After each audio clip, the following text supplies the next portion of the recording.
Bonjour, nous allons aujourd'hui lire des photographies. Nous allons voir l'utilisation que l'on peut faire de la photographie pour comprendre la ville africaine. Alors bien sûr, nous en avons déjà parlé lors des vidéos précédentes, mais j'aimerais mettre le focus sur la lecture d'images. Nous allons passer en revue un certain type d'images et voir ce que ces images peuvent nous apprendre de la ville africaine.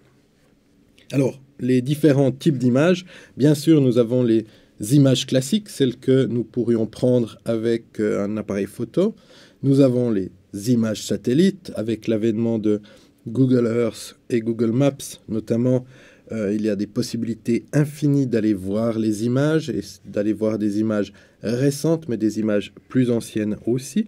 Nous avons le Google Street View. Bien sûr, on ne couvre pas l'ensemble des villes de la planète. En Afrique, on a Gaborone qui est couvert, certaines villes également en Afrique du Sud. Ça vient petit à petit.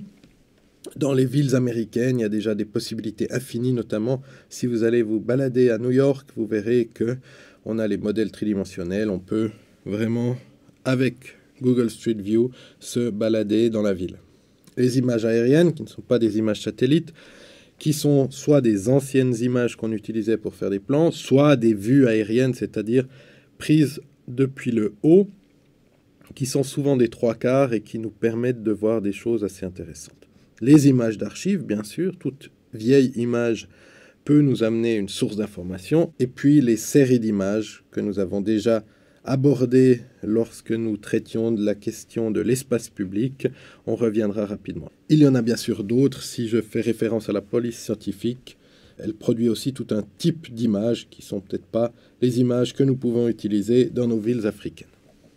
Les images classiques sont les images que vous et moi prenons avec notre appareil photo, à peu près à 1,60 m, 1,70 m du sol, dans la rue, de manière tout à fait classique. C'est pour ça que je les ai appelées comme ça. C'est les photos, à la fois les photos de vacances, les photos du promeneur, c'est toutes les photos que l'on prend plus ou moins au quotidien. Alors une première image, on est à Dakar. Ce qui est intéressant, c'est qu'on voit tout de suite l'architecture coloniale qui pointe son nez. On a un toit en tuiles ici, peut-être encore de la vieille tuile de Marseille. On a un certain dispositif de façade qui permet de voir que le bâtiment est ancien. Et puis derrière, on voit poindre des bâtiments un peu plus récents. Donc on est au centre-ville. Rien que sur cette image, j'ai déjà pu commencer à exprimer un certain nombre de choses sur l'architecture. On peut faire le même travail avec, d'une part, une voiture privée dans le coin que l'on découvre, un taxi, un bus bleu qui est un Dakar Demdik, qui sont des lignes fixes à Dakar. Et grâce à cette image, on voit déjà 3 modes de transport. Bien sûr, le mode majoritaire de transport, c'est la marche à pied. On voit des piétons qui sont en mouvement, d'autres restent assis ou attendent, regardent, mais la plupart sont en mouvement. Que dire d'autre? On a une rue, une chaussée qui est prise par les véhicules. On a des trottoirs ou un trottoir, un semblant de trottoir qui a totalement été pris par les marchands ambulants, ce qui veut dire que les deux promeneurs, enfin les deux personnes qui font de la marche en premier plan ici, doivent aller sur la bande roulante pour pouvoir se mouvoir. Voilà, on ne va pas continuer plus longtemps sur cette image, mais on se rend compte aisément qu'avec une image comme ça, on peut déjà obtenir passablement d'informations. Autre image, autre scène de rue. Alors on a une série de déchets qui ouvre la problématique du traitement des déchets, mais avant cela de la gestion, du ramassage, de la récolte des déchets. On voit aussi ici que finalement le trottoir ou le semblant de trottoir a été totalement pris à la fois par les déchets et à la fois par les véhicules. Donc c'est extrêmement dur dans ce cas de se balader, de marcher, et puis on a ici un véhicule sans conducteur, un autre sans conducteur. Ça veut dire que ces véhicules sont stationnés directement sur la route. Autre cas de figure, on traite de l'espace public. Voilà un stockage de l'eau minérale sans doute, une boisson gazeuse aussi, devant une grande boutique. Donc on stocke des grandes quantités, et puis on stocke ces grandes quantités non pas sur le domaine privé qui appartient à la boutique, mais directement sur la rue. Donc la rue ou les trottoirs deviennent un endroit de stockage, une sorte de privatisation de l'espace de la rue en faveur du privé. Autre exemple de privatisation de la rue, fabricant de tapis qui les fait sécher au soleil ou qui les montre, qui les expose pour les vendre, on voit que la voiture qui est là ne pourra plus passer. De toute façon, il n'y a pas de chauffeur, donc elle est stationnée. Et puis, c'est une rue qui, finalement, par la mise en place de quelques nattes au milieu de la rue, devient totalement privative. Plus personne n'ose passer par cette rue. Les images satellites, avec l'avènement de Google Earth notamment, il est possible aujourd'hui d'aller se promener dans l'ensemble des villes du monde, bien sûr à la campagne aussi, mais ce qui nous intéresse, ce sont les villes. Donc on peut aller comme ça se promener et acquérir une connaissance, aller voir ce qui se passe vu d'avion. Alors, une scène que nous avons déjà vue, nous sommes à N'Djamena, au centre de N'Djamena, on a la cathédrale au milieu, et puis on a des dates, là on est en 2004, en juin 2004, on va se retrouver en février 2007, donc la scène, les couleurs ont changé, mais la scène est à peu près la même, on voit la même cathédrale au même moment, au même endroit, toujours, il n'y a pas de changement, 2008, toujours pas de changement, et puis 2008 encore, et en 2009, je reviens en arrière, regardez autour de la cathédrale, on a tout d'un coup une sorte de modification du sol. Petit à petit, on voit que le sol change et que les arbres vont être coupés pour laisser place à une grande esplanade autour de la cathédrale. Alors, si on va un peu plus loin que la cathédrale, on peut regarder ici aussi, on est en 2010, toujours 2010, il ne se passe rien dans les arbres, rien par là, et puis on voit que le 5 juin 2010, milieu de l'année, alors que il se passait rien juste avant, on a la démolition, on voit les traces un peu partout des bâtiments, et puis la démolition systématique de tous les bâtiments pour laisser place à une gigantesque place. Alors c'est la place de référence au milieu, mais on a profité d'avoir des terrains libres qu'on pourra utiliser ensuite. Voilà, on est en 2011, début premier trimestre, et puis 2011, fin de l'année, un des grands terrains a été pris pour faire un grand parc, un grand jardin. On a une place, un jardin, et puis sans doute que les constructions sur les autres terrains vont petit à petit arriver, plutôt pour des programmes soit de logement, soit d'équipement public. C'est un exemple comme un autre. On prend Brazzaville au Congo. Si on ne connaît pas la ville, tout de suite, on voit qu'on a un aéroport. On peut voir rapidement le terminal de l'aéroport. On voit qu'on est connecté avec un tissu urbain qui semble un peu plus lâche. On a un stade de foot qu'on voit, des grands parcs, peut-être un grand palais. Si l'on utilise la carte naïvement, je dirais qu'on peut se rendre compte d'un certain nombre de choses. On voit qu'on a une limite très franche ici entre les quartiers denses, qui sont les quartiers populaires, et puis des quartiers bien moins denses, qui sont sans doute des quartiers historiques, coloniaux. Sans dire si cela est vrai ou pas, avec un petit peu de connaissance, on peut commencer à essayer de comprendre la ville et puis ensuite de s'interroger sur un certain nombre d'éléments que l'on ne comprend pas au premier abord, mais on voit qu'on a des installations au bord de l'eau qui sont des installations de hangars directement sans doute connectées avec le fleuve et du coup connectées avec la possibilité qu'offre le fleuve comme moyen de transport par bateau. Street View, de manière dynamique, on peut se promener dans les villes. La couverture africaine est encore un peu lâche, comme on dit, c'est-à-dire qu'à part le Botswana, un peu en Tanzanie et en Afrique du Sud, le reste du continent n'est pas encore couvert par Google Street View. Ça va venir les prochains mois, les prochaines années. Donc on a choisi les exemples, notamment à Gaborone, où Street View est déjà présent et où il est possible de se promener dans la ville. Et voilà, nous sommes au centre de Gaborone, au Botswana.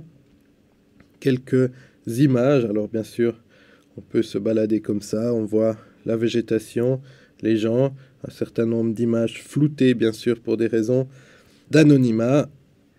Et puis, on peut comme ça passer à travers la ville. On peut appréhender la ville et commencer à la comprendre comme si on se promenait à l'intérieur même de ces rues. Donc ça, c'est une source d'information extrêmement récente, mais extrêmement importante pour les urbanistes. Les images aériennes, ce sont les ancêtres des images satellites. On les prenait d'avions et on faisait des restitutions de photos aériennes qui étaient géoréférencées. On met dans images aériennes toutes les vues de haut, toutes les vues d'avion. Donc les vues de 3/4 sont pour nous aussi des images aériennes. En voici un exemple d'un quartier. Donc on voit les principales rues ici du quartier et puis l'ensemble des baraques. Dans ce quartier, on est dans un bidonville à Nouakchott, en Mauritanie. Autre vue de Nouakchott, un peu plus précise celle-ci. Toujours une vue aérienne, toujours prise depuis un petit avion. Et puis on a ici le bidonville qui pointe, une installation qui est sans doute une école secondaire ici. Et puis des terrains de libre qui sont laissés, en tout cas libres pour l'instant, avec une urbanisation relativement lâche. On n'est pas sur la très haute densité ici, mais on peut voir les différents éléments, le rond-point, les routes qui partent notamment vers la mer et les autres vers le sud, celles qui remontent vers le centre-ville. Donc avec ce type d'image, on peut avoir passablement d'informations, bien évidemment. C'est d'une richesse incroyable. On peut ensuite même parler de végétation, on peut parler d'architecture. On voit le type de bâtiment et puis on voit qu'on a une petite bidonvillisation, ou déjà un bidonville existant dans les interstices. Donc c'était quelques parcelles libres et puis qui viennent jusque à la rue. Donc se confronter à un plan d'urbanisation un peu plus précis. On a vraiment les deux tissus, ici tissu de type bidonville et ici un type d'habitat plus classique. Voilà, on a encore des petites poches à gauche ou à droite, là aussi. Donc chaque fois que l'on entre véritablement dans l'analyse de l'image, on perçoit des petites choses que l'on n'avait pas perçues au tout début. C'est riche d'apprentissage parce que ça permet de voir véritablement dans quel type de logement, type d'habitat on est. Une école ici, on peut voir aussi, on en a vu une tout à l'heure. Donc on a véritablement cette possibilité pour qui sait lire les images de véritablement pouvoir comme ça comprendre la ville à travers ces quelques images. Voilà les images d'archives, alors on en trouve passablement sur internet, elles ont été prises au hasard, la plupart du temps c'est pas vraiment qui les a faites quand elles ont été faites, donc elles sont plus illustratives. Il manque véritablement des bases de données qui nous permettraient de pouvoir utiliser pleinement ces images d'archives. Les séries d'images, nous avons pour l'espace public déjà vu précédemment dans une vidéo la possibilité que nous avions sous un même angle toutes les 30 minutes de faire une série d'images et de les commenter, ce qui permet d'avoir une vision dynamique de la scène qui se déroule devant nos yeux. Voilà, alors une série d'images, une marque de cigarettes a construit un petit édicule ici, en dur comme on le voit, structure métal, un dispositif qui permet de faire de l'ombre en tout temps, et une marche qui permet de donner un petit socle à l'édifice. Voilà, alors on voit que les enfants courent, c'est des vendeurs de menthe reconnaissables à leurs petits sachets, puis vendeurs de cartes, vendeurs de journaux. On peut se rendre compte que en fonction des moments de la journée, là les photos ont été prises toutes les 30 minutes, on a des scènes qui sont extrêmement différentes. On ramasse ici les déchets, une heure ici où il y a une grande influence, puisqu'on voit qu'il y a beaucoup de véhicules qui encombrent l'image. Puis ensuite, les vendeurs de journaux se retrouvent à un moment donné pour échanger ou pour recharger le stock de journaux. Voilà, une heure de l'après-midi sans doute un peu plus chaude où on n'a plus beaucoup de monde, toujours un vendeur de journaux. Regardez bien dans cette zone sous l'arbre parce qu'on voit que la limite n'est pas donnée par le trottoir qui disparaît mais bien par l'ombre de l'arbre. Donc c'est véritablement l'ombre qui donne les limites de l'espace public. Voilà, les gens sont quasiment sur la route parce qu'ils se sont mis à l'ombre. Et puis, en cours de route, ça va changer gentiment puisqu'on va aller, en fonction de l'ombre, se mettre plutôt sur la route ou plutôt sous l'arbre ou de l'autre côté carrément. Alors, encore un élément intéressant, c'est qu'on voit ici une petite trace d'eau. Ça veut dire que c'est un climatiseur qui coule dans la rue. Ça veut dire que même si on ne sait pas ce qui se passe derrière le mur, on sait qu'il est habité puisqu'il y a une climatisation qui fonctionne. Et cette trace nous donne finalement la preuve qu'il y a une vie derrière le mur que l'on a pris en photo.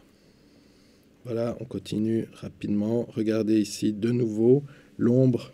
On a disparu, on s'est remis en retrait. Avant, on était quasiment sur le goudron. Maintenant, on est de nouveau bien en retrait. On va passer à une seconde série. La voici.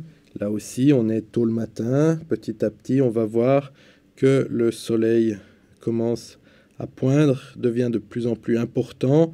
Et puis, on va bientôt mettre un dispositif qui permettra de se protéger. Voilà.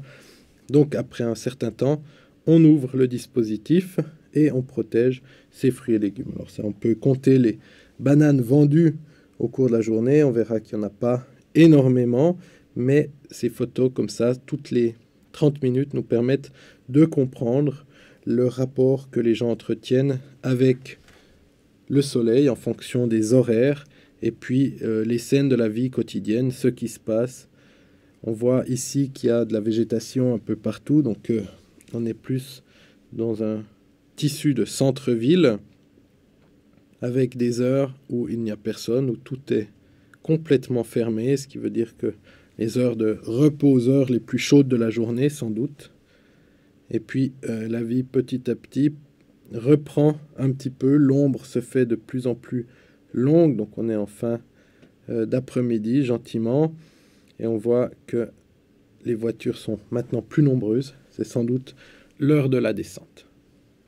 Voilà, à vous de jouer, prenez des photos, regardez-les, allez sur Google Street View, n'hésitez pas, c'est une source inimaginable de connaissances. Lorsque l'on veut aborder la ville africaine, on n'a pas toujours la possibilité d'aller rapidement dans telle ou telle ville. Il est possible, grâce aux images notamment, mais aussi aux vidéos, aussi à la littérature, bien sûr, aux choses plus classiques, mais les images nous permettent comme ça d'avoir une connaissance approfondie du contexte.